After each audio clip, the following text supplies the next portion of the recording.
मेरे पास विद्यार्थियों के सवाल आते हैं, कॉलेजेस से भी और स्कूल से भी, कि भगवद गीता को क्या कहना है, हम कैसे स्टडी ठीक से करें, कैसे फोकस करें, कैसे पढ़ाई में मन लगाएं, क्या कोई उपाय भगवद गीता बताती है? भगवद गीता बहुत से उपाय बताती है इसके लिए।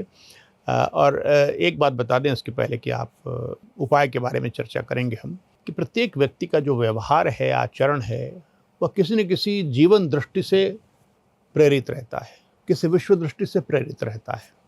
उसी चौखटे में वह व्यवहार करता है। अब यह जीवन दृष्टि आपको किसी धर्म की पुस्तक से मिल जाए, अथवा यूं ही समाज से मिल जाए, संस्कृति से मिल जाए आपके, अथवा आपके स्कूल में अंतर्निर्मित कर दी जाए, लेकिन वह जो जीवन दृष्टि होती है, व्यापक जीवन दृष्टि, उसके भीतर ही आप काम करते हैं।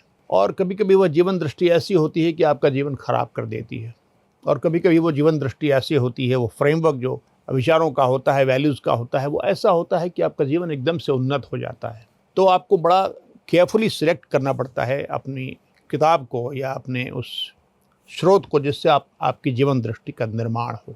तो यदि आप भगवद गीता रोज पढ़ेंगे, ये दुनिया भर में प्रसिद्ध पुस्तक है। दुनिया भर में सभी धर्मों के लोग इसकी प्रशंसा करते हैं, बड़े बड़े विद्वान करते हैं, बड़े बड़े वैज्ञानिक करते हैं जो इसको पढ़ चुके हैं, कि अद्भुत पुस्तक है जीवन को प्रेरित करने के लिए। ऐसी दूसरी कोई पुस्तक दिखती नहीं है। तो क्यों नहीं इसी से हम अपनी जीवन दृष्टि बनाएं, विश्व दृष्टि बनाएं, जो हमारे हर आचरण को, न केवल पढ़ने के आचरण को, नियंत्रित करे और प्रेरित करे। तो यदि आप प्रत्येक दिन 10 मिनट लगाएंगे भगवद गीता पढ़ने में, अपनी भाषा में पढ़ें, संस्कृत पढ़ना ज़रूरी आपके लिए नहीं है, लेकिन किसी ऐसी किताब से पढ़ें, ट्रांसलेशन से पढ़ें जो एक सेंसिबल ट्रांसलेशन हो और आप बात को समझ पाएँ उससे, तो आप देखेंगे कुछ हफ्तों के अंदर या कुछ महीनों के अंदर आपकी चिंतन शक्ति में, आपके मस्तिष्क में एक स्थिरता आ जाएगी। और वह स्थिरता ज़रूरी है मन की चंचलता को रोकने के लिए, बांधने के लिए मन को। तो ये एक सामान्य उपचार है जो भगवद गीता रोज पढ़ने से अपने आप हो जाता है, सभी को हो जाता है। लेकिन बात रही कि खास कोई चीज़ बताइए जो इसके लिए कही गई हो कि मन को कैसे नियंत्रित करें। तो ठीक यही प्रश्न अर्जुन भी युद्ध के मैदान में भगवान कृष्ण से करते हैं। चंचलम ही मनः कृष्ण प्रमाथि बलवत् दृढ़म। चंचल है मन बड़ा कृष्ण, बड़ा बलवान है, इससे जूझना बड़ा मुश्किल है, रोकना बड़ा इसको मुश्किल है। यहाँ तक कह सकते हैं हम कि इसको रोकना हवा को रोकने, वायु को नियंत्रण में लाने के बराबर है, जो कि लगभग असंभव सा है। पर भगवान इससे सहमत भी होते हैं। वो क्या कहते हैं? असंशयम महाबाहो मनोदुर्निग्रह चलम। बिल्कुल सही कह रहे हो अर्जुन, तुम बहुत, इसमें कोई संशय संदेह नहीं है कि मन को नियंत्रित करना बड़ा ही कठिन काम है। लेकिन अभ्यासेन तो कौन्तेय वैराग्येण च गृह्यते। अभ्यास से और वैराग्य से यह कंट्रोल में, नियंत्रण में आ जाता है अर्जुन।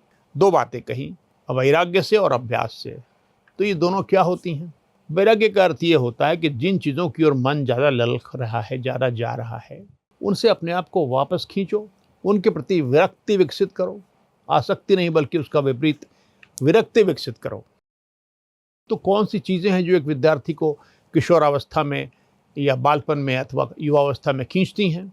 सबसे बड़ा शत्रु मोबाइल फ़ोन है, स्मार्टफोन है, जो पूरी दुनिया का एक जगह मुट्ठी में यंत्र है सकते हैं। तो इतनी सारी भावनी चीज़ें इसमें हैं कि आप उसी में अटके रहते हैं। चाहिए मन तो लग रहा है रील्स में, फेसबुक में, इंस्टाग्राम में और तरह तरह की चीज़ों में, यूट्यूब में, और भी विचित्र विचित्र फिल्में देखने में। तो यदि आपको सचमुच गंभीरता है कि आप अध्ययन ठीक से करें, मोबाइल फ़ोन को आप या तो त्याग दें अथवा इसके बदले वो दबाने वाला फ़ोन ले लें। और यदि स्मार्टफोन रखना ज़रूरी है इंटरनेट एक्सेस करने के लिए, ज्ञान की चीज़ें प्राप्त करने के लिए, फिजिक्स के बारे में, विज्ञान के बारे में, तो रखिए, लेकिन उसका एक नियम बांध दीजिए कि ताले में बंद रहेगा, किसी और के पास बंद रहेगा, मैं इसको 1 घंटे देखूंगा और उससे चीज़ें डाउनलोड कर लूँगा काम में जब आपको अच्छा लगे। दूसरी चीज़ ये, फ्रेंड न बनाइए जब तक आप स्टूडेंट हैं। क्यों? भारतीय सभ्यता ने एक बहुत अच्छी व्यवस्था बनाई थी, आश्रम व्यवस्था। इसी को देखते हुए को ब्रह्मचारी रहना है और विद्या अर्जन करना है। विद्या अर्जन करने में कोई डिस्ट्रैक्शन नहीं होना चाहिए आपको, तब आप अच्छे विद्वान बनेंगे। और 25 वर्षों के बाद जो समय आपका है, आनंद उठाने का समय है। याद रखिए, व्यक्ति आप ही हैं जो सुख या दुख बाद में भोगेंगे। आज का समय व्यर्थ कर देंगे तरह तरह के आकर्षणों में, सड़क पे घूम रहे हैं, आपको पूछने वाला कोई नहीं, आप रो रहे हैं या अवसाद में ग्रस्त हो गए हैं, ये दुख तो आप ही को भोगना पड़ेगा।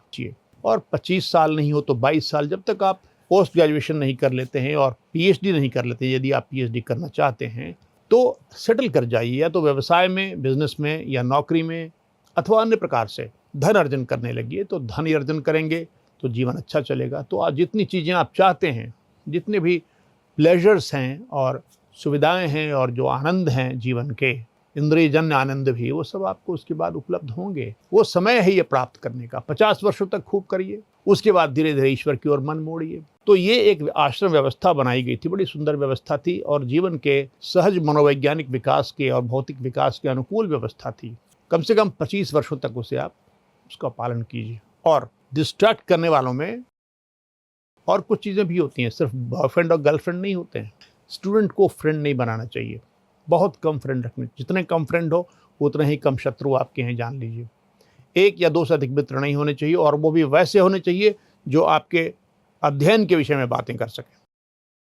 दूसरी बातें नहीं, गॉसिप नहीं होता है डिस्टर्ब करने वाला, जो आपको परेशान करता है, वो है आपका घर परिवार। उसी में भाई बहन हैं, बहुत तरह के लोग हैं जो आपसे आके गॉसिप करेंगे, बातें करेंगे, आपको बिना मतलब के कामों में बिझा रहेंगे। जहाँ माता पिता की मदद करनी है ज़रूर मदद कर दीजिए, उचित मदद, लेकिन गॉसिप करने की कोई ज़रूरत तो नहीं है। और इससे बचने का तरीका ये है कि आप एक कमरा ले लीजिए, जहाँ पर रहिए, बंद करके रहिए। न्यूटन बंद कर देते हैं, न्यूटन तो अपने कमरे को बाहर से बंद करवा देते थे, ताला, जो आता था लौट जाता था। क्योंकि अगर लोगों से बातें करेंगे तो जिस दुनिया में वो, जिस यूनिवर्स में वो विचरण कर रहे हैं, वहाँ से उनको वापस आना पड़ेगा। तो फिर चिंतन कैसे होगा? चिंतन तो मछली मारने की तरह होता है, तार और प्रतीक्षा कीजिए कि मछली कब पकड़ी जाएगी। वैसे ही विचार पकड़े जाते हैं, आइडियाज़ पकड़ी जाती हैं। ध्यान लगा के रहता है व्यक्ति, साइंटिस्ट, दार्शनिक, और एक बड़ा आइडिया मिलता है तो खींच लेता है इसको। अब भी वही चीज़ है। तो जिस समय सारे लोग सो रहे हों उस समय आप जगिए, ये जल्दी सो जाइए। फिर यदि आप देर से 10 बजे भी सोए, मान लीजिए, और 3 बजे उठ गए और आपको लगा नींद पूरी नहीं हुई, तो दिन में 1-2 घंटा सो लीजिए। लेकिन जिस समय बाकी लोग सोते हैं उस समय आप जागिए। ये आपके लिए एक अच्छा प्रिस्क्रिप्शन है। और ऐसे करेंगे, पहले चीज़ें उनसे दिमाग को विड्रॉ करेंगे, प्रयास करेंगे, तो वो हो जाएगा।